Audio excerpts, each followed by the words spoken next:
What's up, guys? We're back for another video. I've been grinding trying to get this motor together for this thing. It's been fighting me. We just been going through hell and back. And if you check out the Spooled Up podcast episode 11, I believe, we kind of talk about some of the things this thing's been putting up a fight for me on this thing. But one of the things is the cam bearings. So we finally got the cam out of it, or I got the cam out of it, and notice the cam bearings here, and man, they are smoked. I mean, every single one of them are just, that's not a good, I can't do this. Hold on one second. Let me flip the camera around. There you go. They're all smoked. So I got all 5 of them out. Kind of want to make this video because, number one, I saw a lot of videos on YouTube. Every single one of them I've seen, it's just been a bare block. The rotating assembly wasn't in it. And that's, I didn't want to pull the rotating assembly out. Number one, because I didn't want to have to get all new rod bolts, and it's just a pain in the ass. So I wanted to see if I could do this with the rotating assembly still in.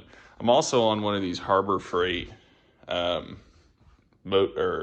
stands, and really, especially on when you flip it around, you actually have clear cam position all the way through.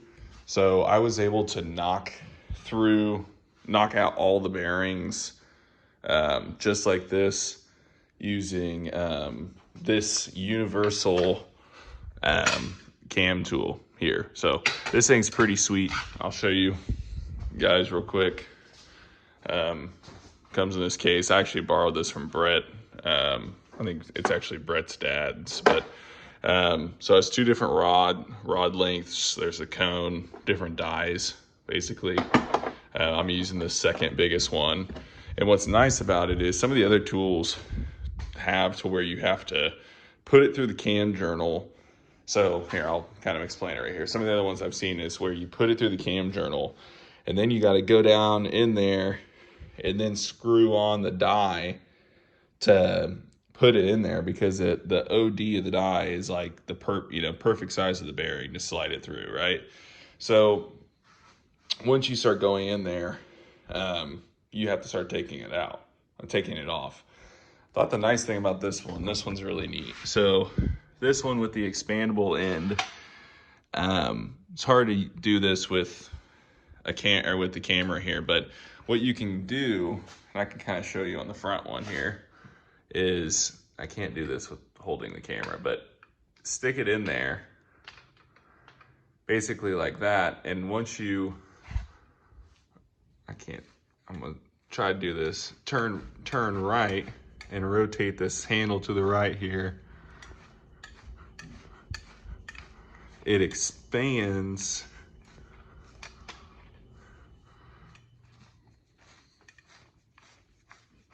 I'm having a hard time here. Okay, I'm making a total mess. Anyway, if you turn this thing to the right, it expands the cam bearing, or this spreader here, to where you can go ahead and push it out. So with that being said, you're able to just like that, press the cam bearing out, and then you can also just release it by loosening it, either getting a wrench on the other side right there and turning it, or you can, sometimes I was able to just shove it in the cam bearing hole when there's a bearing in there, and then just rotate based on the friction, and you basically tighten it up to where it's snug. You'll feel it, it's snug in there, and then it just pounds out. Use a big hammer. So I just had that one right there. I don't know on the one that are meant for LS, you can do it just like this, but I know this one where you twist it and loosen up and you can slide it through and then twist it to the right and rotate it and punch it through. This one works really freaking nice. It's a universal tool. The cone here slides up into the bore and it holds it in place to keep it centered as you're punching them out. So I've punched all these out. Once you knock the bearing through, it's really important that you, number one, rotate the crankshaft over to where you have a clear guide or clear shot down in here, because typically the bearing will fall somewhere down in here. So get yourself a big retractable magnet.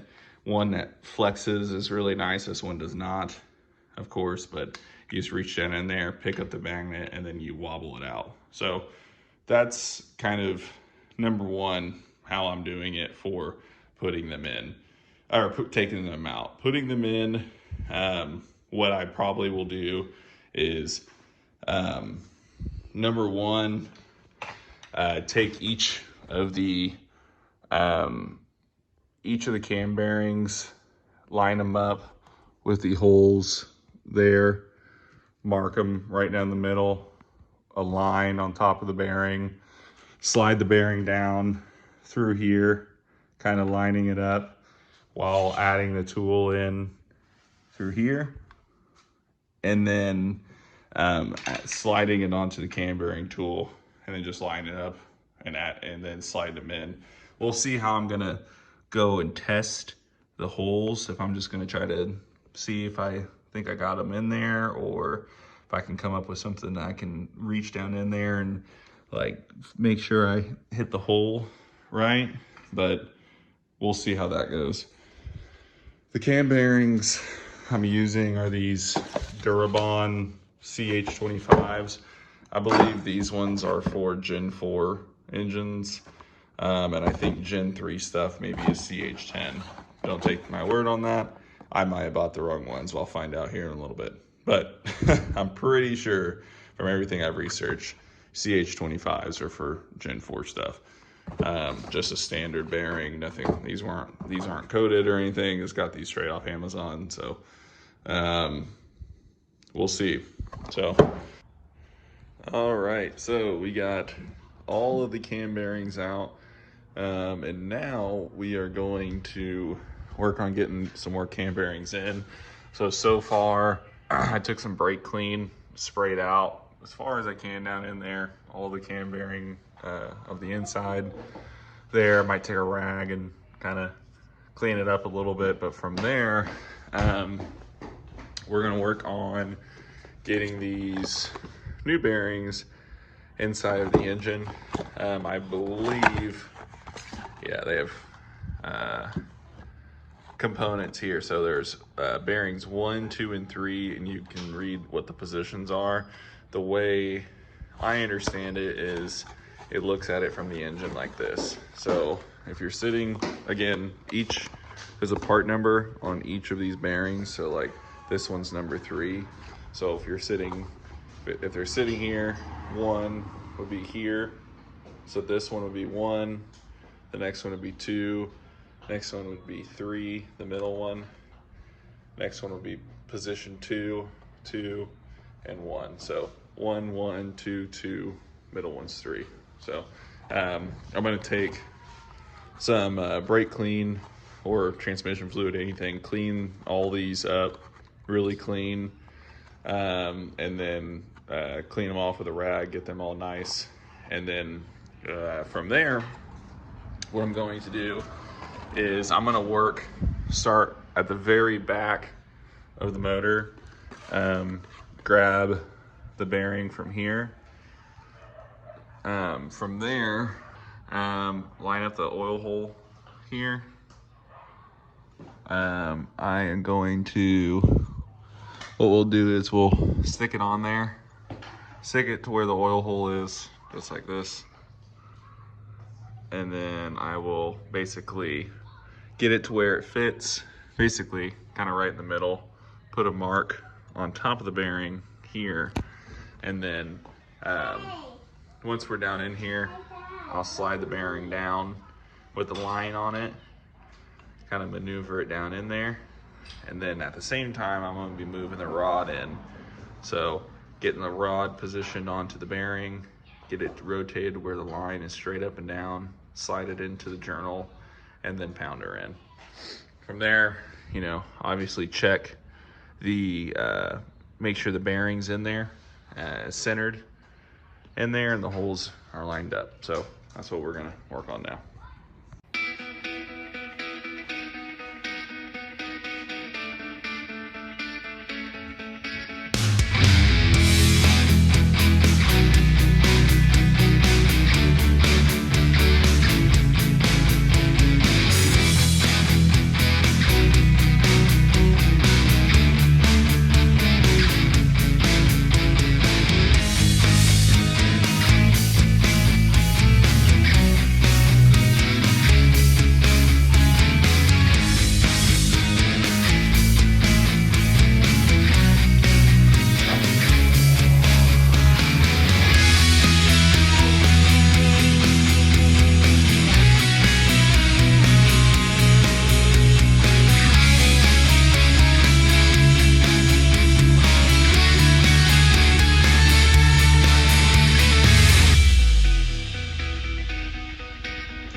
All right, so we got the first bearing in.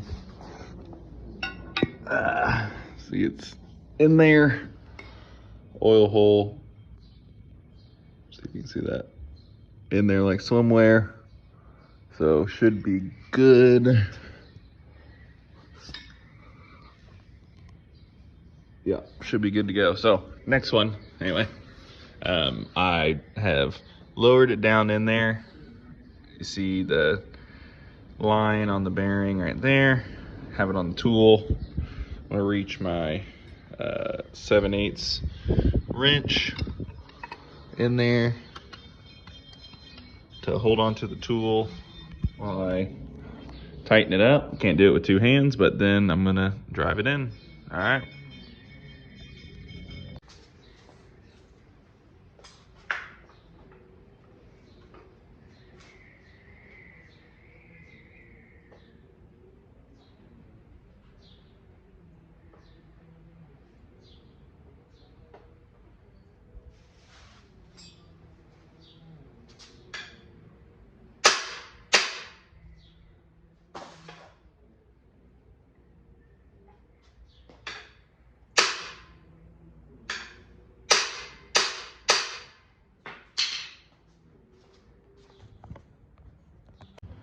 Okay, this is what I've been using to check my bearings. It's a long piece of solder, or if you like welding rod.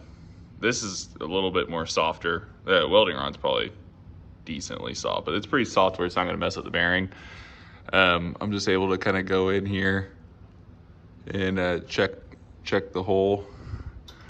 I can also do the one down in there by just sticking the welding rod down in there, and I can feel that I have a hole. So I think we're good. Moving on to the next.